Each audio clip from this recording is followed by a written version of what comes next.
Bonjour tout le monde, soyez bienvenus à cette nouvelle rétrospective.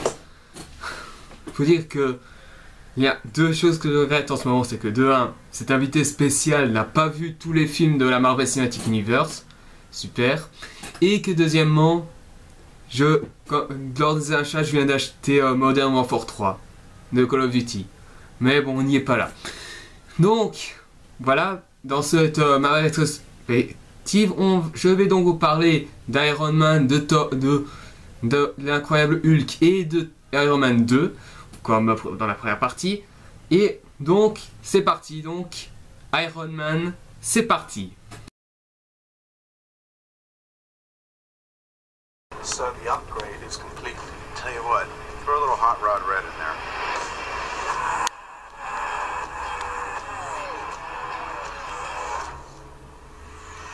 Hey, good luck keeping up.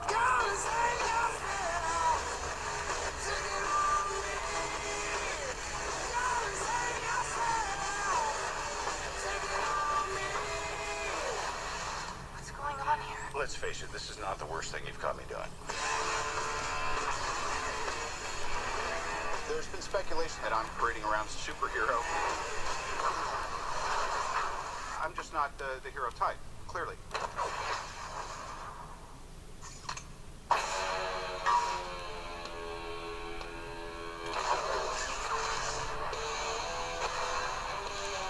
Iron Man, sorti en 2008 et réalisé par Jon Favreau, avec comme casting Robert Downey Jr., Gwyneth Paltrow, Jeff Bridges et également le très discret Terrence Howard.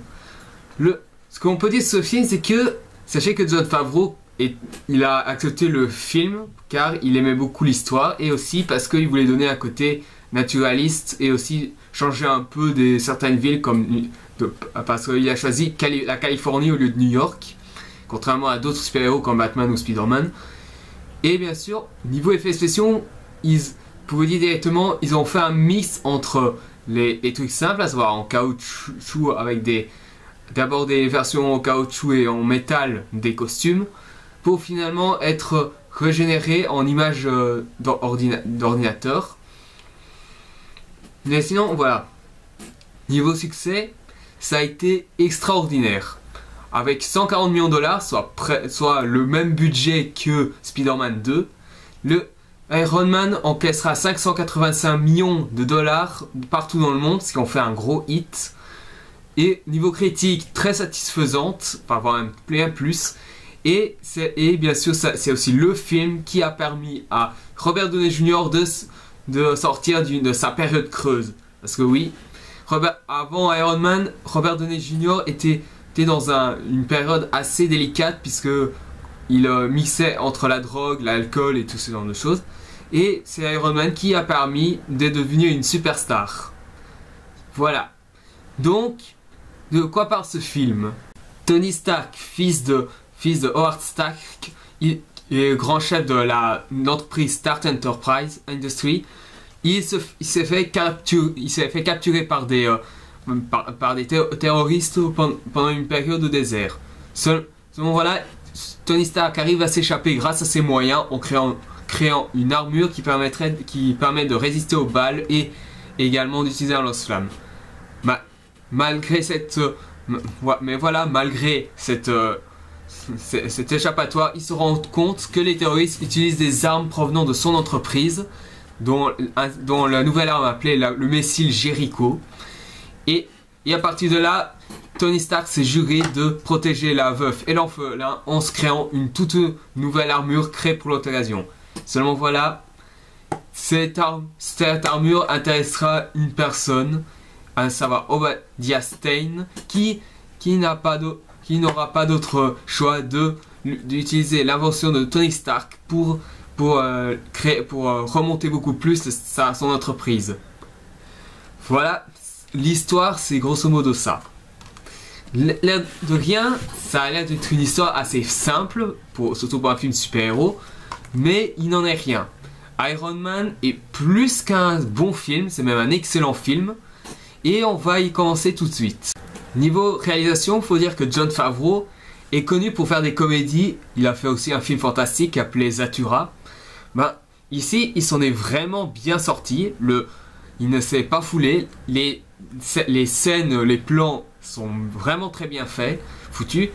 Et aussi, on peut noter que les plans de vol sont vraiment très réussis surtout. C'est surtout ces plans-là qu'on retient surtout d'Iron Man. Niveau effets spéciaux, c'est aussi du très bon boulot. Les armures, à savoir celui d'Iron Man et de Ironmonger à la toute fin du film, sont tous les deux super bien faits. Quant aux acteurs, géniaux. Robert Downey Jr. est juste énorme dans ce film. Mais les autres aussi sont également au top niveau. Puis finalement, le scénario qui ici, malgré sa simplicité, est excellente.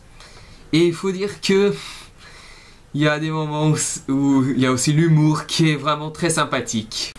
Et ce que je me souviens avec cet humour, c'est justement que c'est justement bien sûr au tout début du film, c'est quand bien sûr Tony Stark se fait interviewer par une journaliste, et grosso modo ça se passe plus ou moins ça. Monsieur Stark, est-ce que tous les gens qui disent que vous êtes philanthrope et égocentrique ont-ils raison?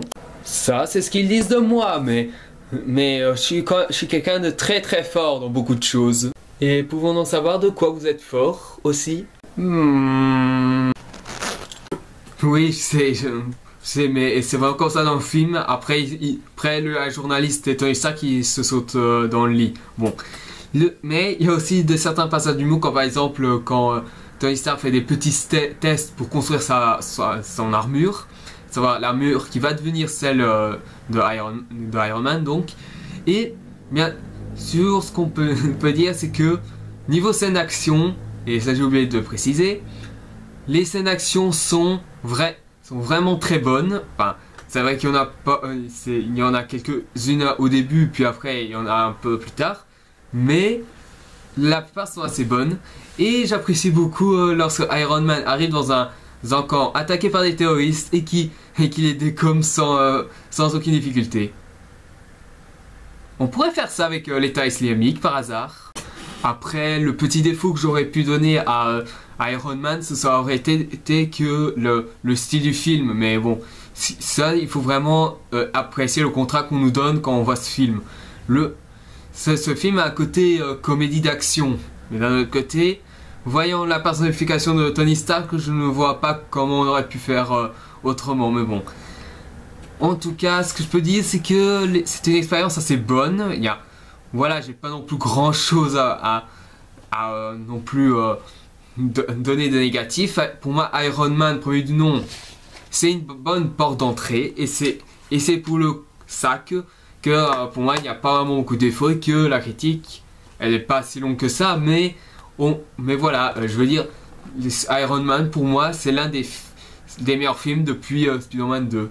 Je dis l'un des meilleurs parce que si je vais dire le meilleur, bon, il y a Spider-Man 2, mais il y a aussi Batman Begins, donc voilà. Mais bon, maintenant, après ce premier succès, donc, Marvel a donc décidé de faire d'abord un autre film, et c'est là qu'il y aura l'incroyable Hulk, réalisé par Louis Leterrier, qui à la base voulait diriger le Iron Man. C'était lui qui était pressenti en premier, mais après c'est Jon Favreau qui l'a pris. Donc voilà. Mais est-ce que le incroyable Hulk il confirme le succès d'Iron Man? Pas tant que ça, mais on va en parler.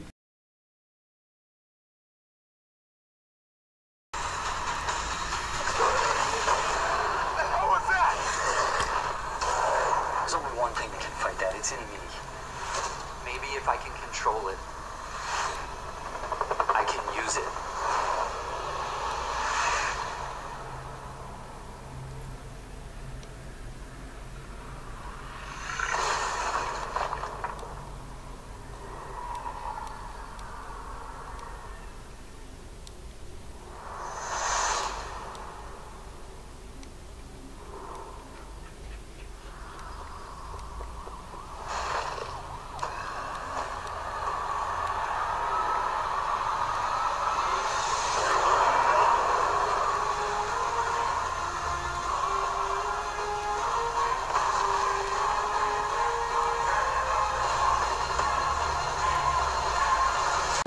L'incroyable Hulk, sorti en 2009, réalisé par Louis Leterrier. Le film, donc, il a été réalisé en même temps avec la motion capture et par ordinateur pour permettre le design de Hulk et de l'Abomination, qui porte bien son nom quand on regarde, mais bon, ce film a comme casting Edward Norton, Liv Tyler et également Tim Roth, qu'on a vu dans Lie to Me aussi, et bien sûr on peut retrouver William Hurt aussi dans ce film. Et bon, niveau succès, c'était assez modeste, on peut dire. Avec 150 millions de dollars, il n'en réunit que 263 millions. Ça rembourse son budget, mais c'est très léger et très faible par rapport à Iron Man. Niveau critique, les critiques ont été plus positives que celui du Hulk d'Ang Lee, qui pour moi, celui de Ang Lee est quand même un film que je trouve un peu trop de côté, quoi. Je veux dire, est très sous-estimé aussi. Mais voilà, pour moi les deux films sont bien. Enfin, l'incroyable Hulk est bien, il est bien divertissant, mais il a quand même des petits problèmes. Et en tant que critique, c'est mon devoir de vous parler des problèmes ainsi que des qualités aussi. Le film prend place plusieurs années après l'incident qui a transformé Bruce Banner en Hulk. Bruce Banner essaye, installé en Brésil, d'essayer de trouver une cure pour se soigner de ce mal qui le ronge. Mais malheureusement, toutes les possibilités sont tous un échec. Et après s'être fait agresser par des bullies qui travaillent dans l'usine où il travaille, il se transforme malheureusement en Hulk et doit également s'échapper après un affrontement avec des gardes envoyés par le père de Emily Ross, qui est sa petite copine. C'est Betty Ross, pardon. C'est envoyé par le père de Betty Ross, désolé. Alors, et bien sûr, celui-ci contraint à s'échapper, mais voilà, des situations vont s'envenimer jusqu'à ce que le père de Betty décide d'utiliser le personnage de Tim Roth comme une nouvelle arme contre Hulk. Ce qui va donner par la suite l'Abomination, ce qui amènera à un grand combat entre Hulk et l'Abomination dans les rues de New York. Donc voilà, cette histoire est plus ou moins dans la continuité du premier, mais malgré ça, il y a un petit sursaut de reboot aussi. Pourquoi sursaut de reboot? D'un côté, ça reste plus ou moins dans la continuité du premier film, mais d'un autre côté, quand on regarde les origines de l'incident, ça reste plus en cohésion avec le comic book que avec le film de Ang Lee. Sachez que celui d'Ang Lee est celui qui diffère du comics. Il se crée lui-même sa propre personnalité. Passons au film. Niveau mise en scène, Louis Leterrier fait du Louis Leterrier, en gros. Il ne fait pas non plus quelque chose d'exceptionnel. Niveau effets spéciaux, il y en a qui passent assez bien, comme celui de Hulk, même si le design de Hulk a beaucoup de plis et une apparence assez effrayante, même si je pense que c'est le but de Louis Leterrier de le rendre effrayant.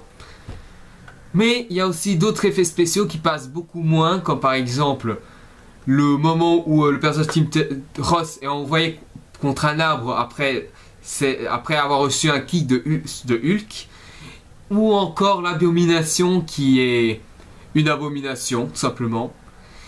Et bien sûr, sans parler aussi de certains effets, comme par exemple lorsque Hulk utilise son Hulk Smash vers le combat final. Mais bon, on va pas s'attarder dessus. Niveau acteur, il joue bien dans l'ensemble, mais on ne les sent pas aussi bien dirigés que dans le précédent, à savoir Iron Man, qui là pour le coup les acteurs étaient géniaux.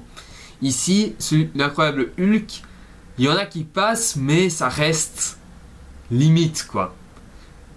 Et passons maintenant aux scènes d'action et au scénario. Les scènes d'action de ce film sont beaucoup plus bourrins et beaucoup plus jouissifs que dans la version d'Ang Lee.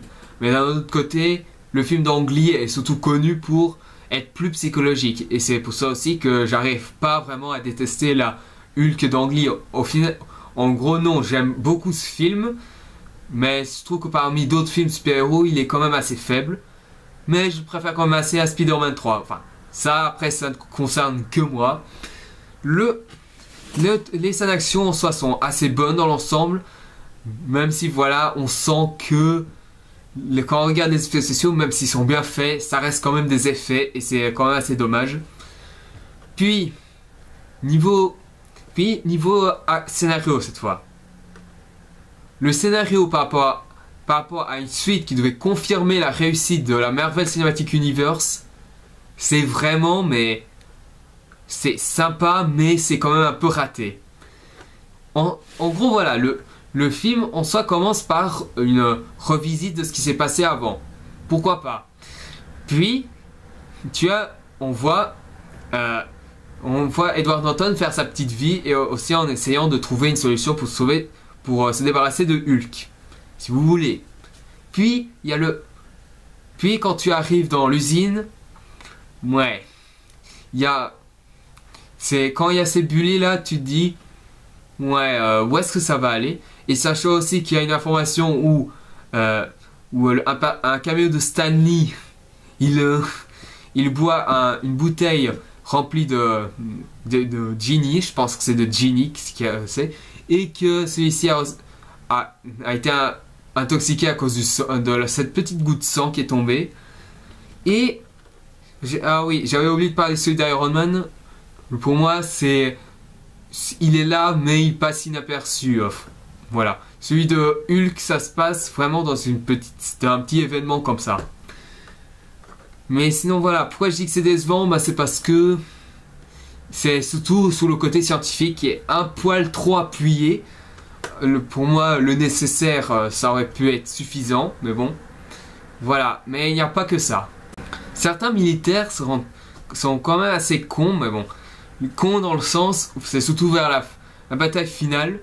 La bataille finale, c'est du genre, quand il voit l'abomination, ok, il attaque, puis bien sûr, là c'est un truc que je comprends pas, c'est que, pourquoi ils n'ont pas appelé des renforts? Ok, ils se font massacrer, mais quand même, quoi.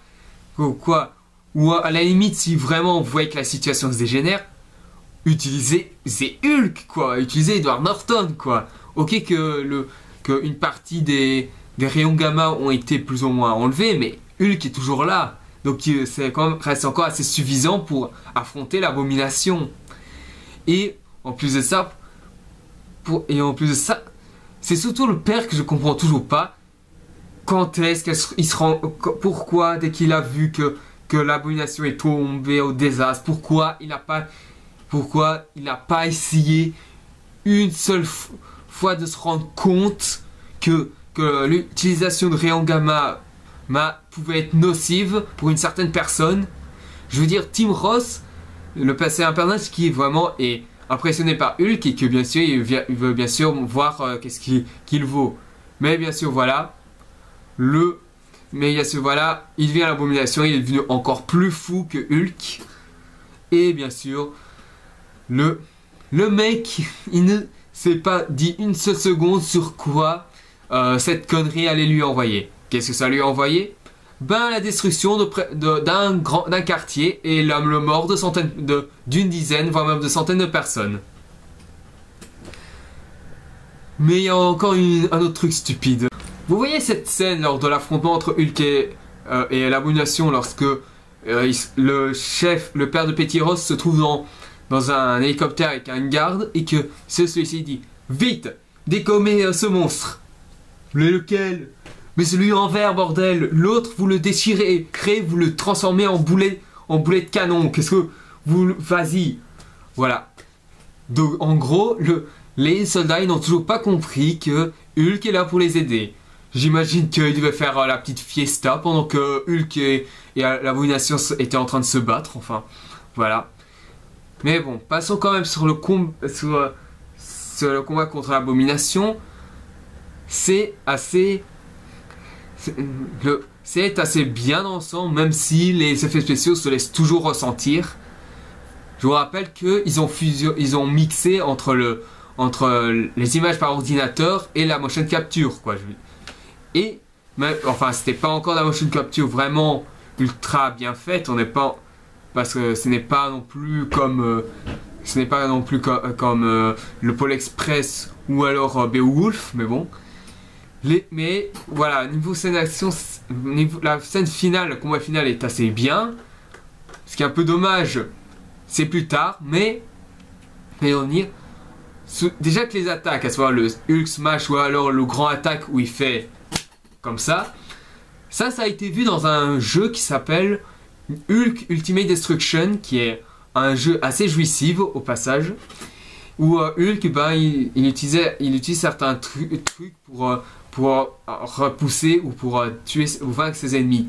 Il y a même un moment dans la bataille finale où il détruit une voiture en deux et qu'il utilise les deux moitiés comme un espèce de en gros comme des espèces d'armes. Et ça c'est bien. Et ça c'est bien trouvé, même si c'est seulement les connaisseurs du jeu qui ont compris la référence.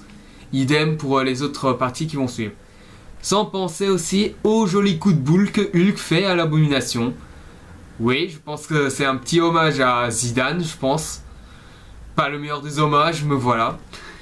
Et bien sûr, on arrive au moment génial. Oui, ce moment où Hulk utilise des chaînes pour étrangler son ennemi. Et cet endroit est juste...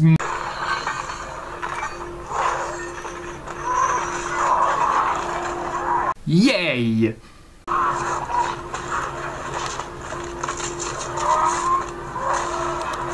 Wow!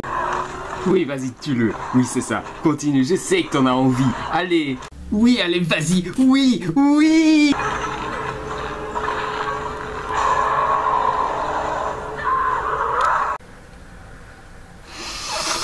Espèce de connasse, de connerie de facilité scénaristique de merde! Mais... Non! Juste non! Le mec, il a tué des dizaines de personnes, des centaines de personnes. Tu l'as vu toi-même avec ton père, mais... Espèce de... Quand Hulk tue des soldats, tu ne fais rien. Mais quand c'est l'abomination qui tue des centaines de personnes, tu n'as pas envie qu'il meure. Mais si tu comprends pas, espèce de connasse, que si on l'arrête, il va recommencer si on le relâche. Mais merde, quoi! T'as ruiné mon plaisir, connasse. Bon. Pour conclure, parce que franchement après cette connerie, après si je dois dire la fin, c'est très simple. L'abomination se fait arrêter alors qu'il aurait pu mourir. Et puis il y a cette scène où Bruce fait non, je ne dois pas rester ici, sinon je dois faire de dommages, blablabla. On s'en fout, il décide de partir. Il est dans une maison et là, bien sûr, on se rend compte, il finit par assumer ses pouvoirs de Hulk. Et on a une scène post-générique où on voit Tony Stark parler au père de Betty Ross par rapport à l'initiation Avengers.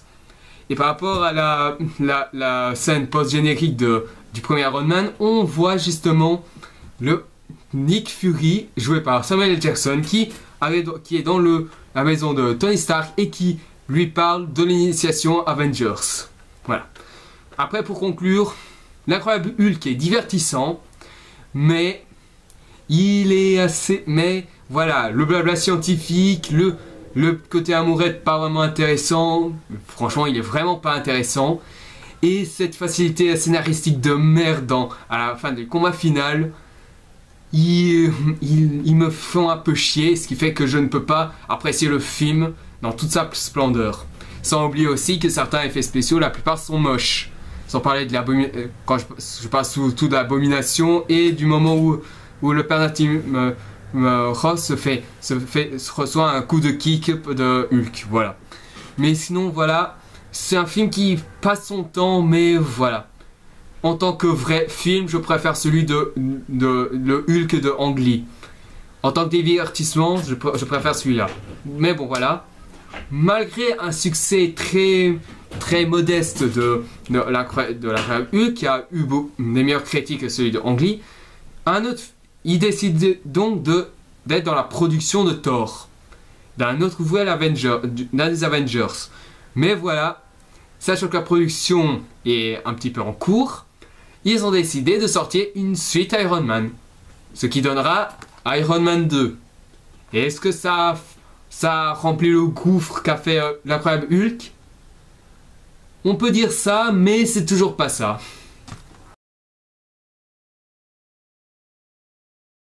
You come from a family of thieves and butchers. And now, like all guilty men, you try to rewrite your own history. And you forget all the lives the Stark family has destroyed. They will be blood in the water, and the sharks will come.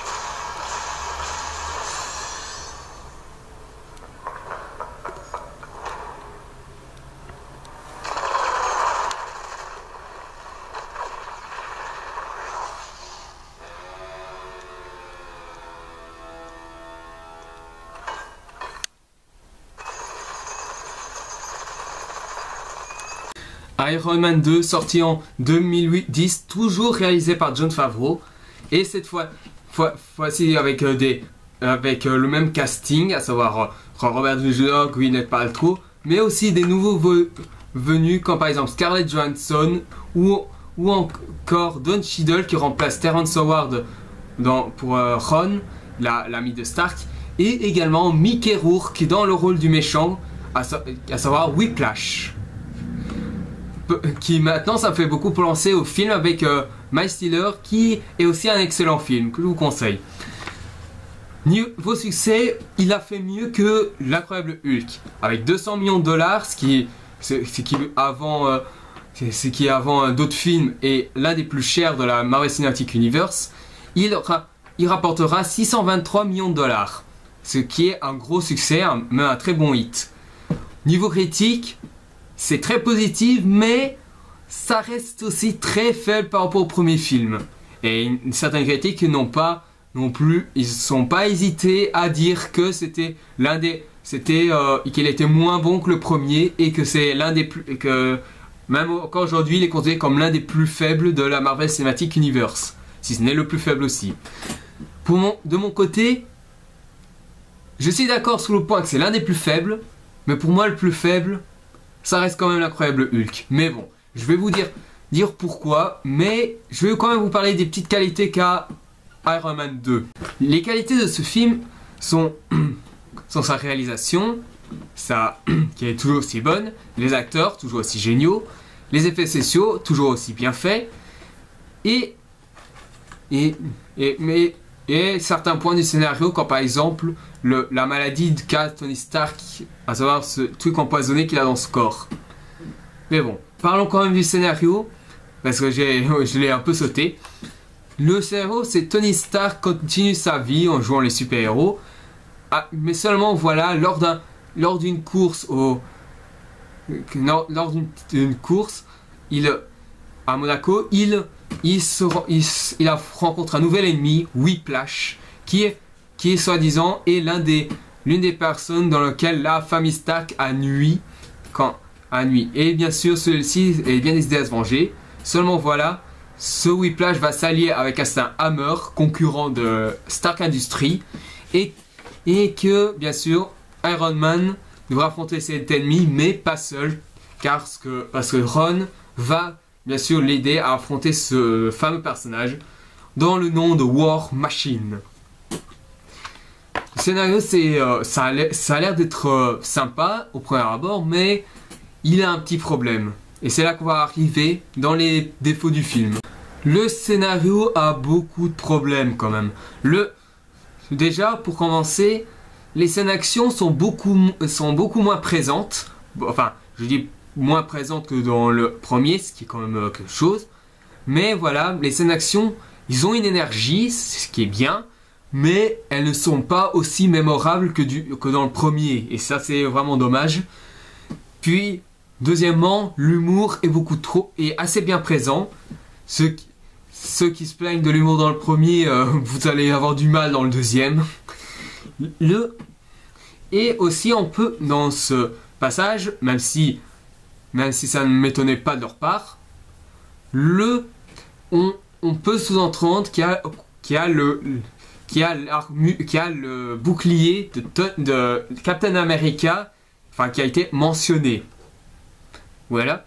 Et sans oublier bien sûr que le Hammer là, je veux dire, il est le concurrent de Tony Stark, c'est-à-dire qu'il crée des robots. Seulement voilà, si tu veux vendre des robots, essaye de faire en sorte que les armes de tes robots soient plus opérationnelles et assez aptes pour affronter Iron Man, quoi. Je veux dire, ok, Iron Machine est cool, mais voilà, ça m'étonne, mais je pense pas qu'il est aussi puissant que l'armure d'Iron Man. Alors pourtant, l'armure de War Machine, c'est quand même l'une des machines, c'est quand même la machine test de Tony Stark qui a été utilisée dans le 1. Donc voilà. Et quand on parle de la scène où Tony Stark picole et fait la fête, bon ok, c'est un petit sens parce que il croit que sa vie va finir comme ça, va empoisonner. Mais voilà, ça reste quand même assez loufoque. Pas aussi loufoque que dans Spider-Man 3, mais quand même. Oui, vous allez beaucoup entendre Spider-Man 3 dans la rétrospective, mais bon. Quand on retrouve plus tard Iron Man se battre contre War Machine et par la suite il explose près de sa maison et qu'il se retrouve sous le haut d'un donut en train de manger tranquillement. Et que sans par hasard, il y a une facilité cinématique dans laquelle la Veuve Noire, jouée par Scarlett Johansson, décide de lui mettre l'antidote. Pourquoi elle n'a pas fait ça au moment où Tony Stark a dit qu'est-ce qu'il pouvait faire avant de mourir, ça aurait pu bien passer. Mais bon,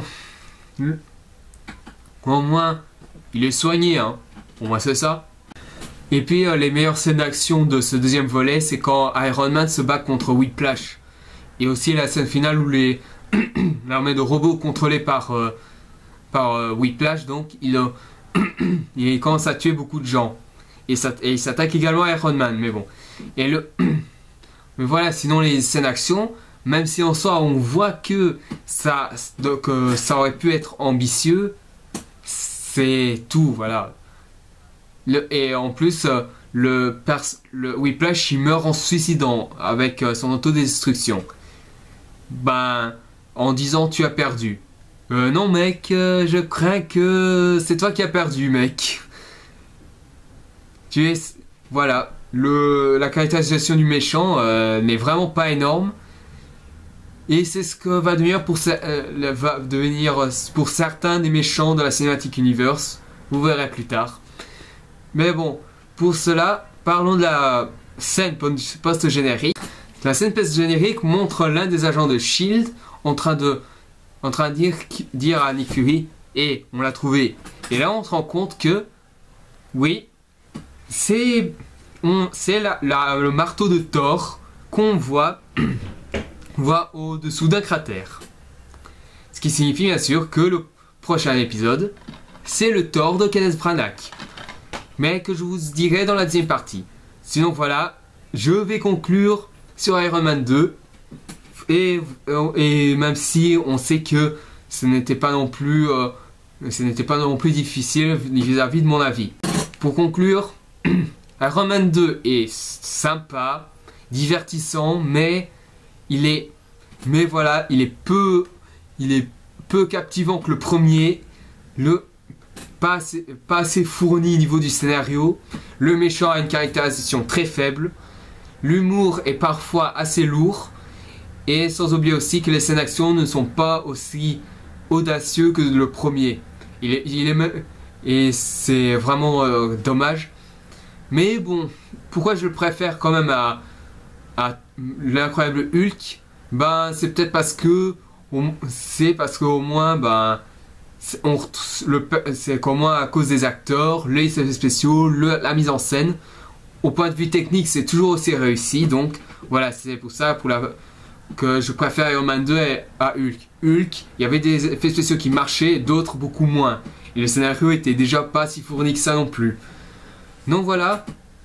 Mais après ce succès au box-office, et un succès assez positif mais très faible vis-à-vis d'Iron Man 2, Thor arrive dans les salles.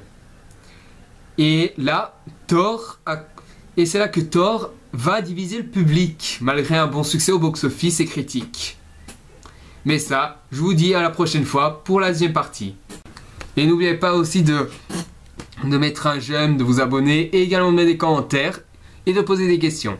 Sachez que mon invité surprise devra apparemment arriver sûrement à la deuxième partie, en espérant que ce soit pas une autre personne, hein, parce que voilà, j'ai pas non plus tombé sur une personne que je déteste, surtout si c'est en image et qu'elle parle en image. Donc voilà, sinon je vous dis à bientôt pour la deuxième partie. Ciao.